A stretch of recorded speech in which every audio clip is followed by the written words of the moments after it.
Hello, I'm Brenda Sanders-Passmore, and welcome to Health Bites. Heart disease, arthritis, osteoporosis, and even acne can sometimes be caused by low-grade chronic inflammation. So today I have a guest, Shannon Oxner, and she's a registered dietitian from the Sobeys Group.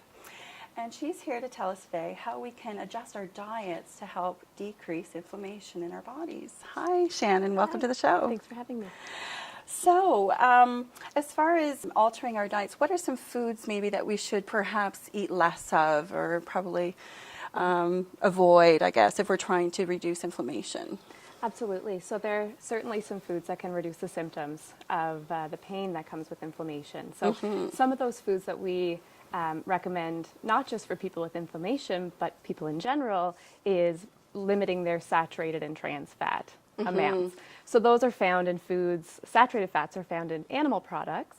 So foods like butter, high fat cream, milk products, creams, and cheeses and processed foods. And trans fats are found in hard margarines and shortening and some processed foods. Right. So we want to limit those as much as we can. So looking at a label and comparing the two products and seeing what foods have lower amounts of those is certainly. So those are the big ones to avoid. That's a big one to avoid. Another one is added sugar. Oh, yes. That's a hot topic right now, Yes, of course. it is. Yes. Yeah. So added sugar is found in a lot of processed foods, but are typical things that we think of like candy and sweets, but it's also in hidden sources as well. So a lot of hidden sources. You got to read Definitely. those labels. Exactly. So that's something I can certainly help with in the grocery store is teaching how to read a label. Sure.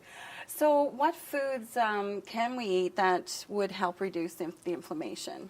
That's wonderful. I love talking about what foods you can eat because as much as it's limit this and avoid this, that's not practical. So I brought some foods here to show some foods that we can eat. One thing, and of course it goes for everyone, is fruits and vegetables are such an important part of our diet and have been shown to reduce the symptoms of inflammation. So I brought some products. Frozen vegetables are one of my favorite products.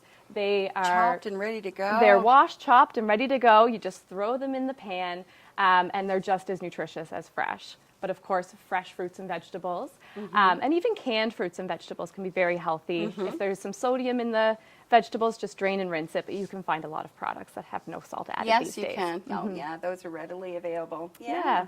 Something else as well is lean sources of protein. So making sure that you have enough protein in your diet. We don't need too much protein, but enough protein is important, and lean sources of protein. Okay. So some things that we think of when we think of protein is meat, but also meat alternatives. So things like beans and peas and lentils.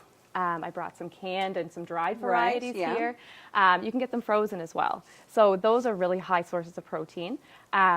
Eggs, nuts, and seeds. So having enough protein is really good to repair your muscles and your joints if there's any sort of inflammation there, and as well keep you feeling full longer. So and that's important too. That's definitely important. A lot of people that especially have arthritis and inflammation in arthritis find that if they have extra weight, it's bearing on their joints, and having that protein to keep us feeling full can help us with our weight management. All right. Are there any last advice or tips that you have for us?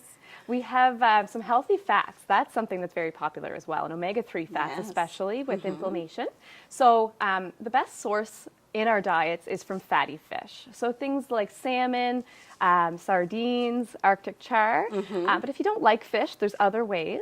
So we have oils such as canola oil and olive oil. Nuts and seeds. So I brought some ground flax seeds and some chia seeds. Those are really high in omega-3 fats. And if they're really easy to add into baking. They're so easy. Throw them into anything. And they are lovely sources of fiber as well. So that's really important. That's a bonus. That's a bonus. So if you're thinking about having an omega-3 supplement, something that you really want to talk to your doctor and your pharmacist about, just to make sure that it's right for you. Good to know. Well, Shannon, thank you so much for the information, and thank you for watching. Stay healthy, friends.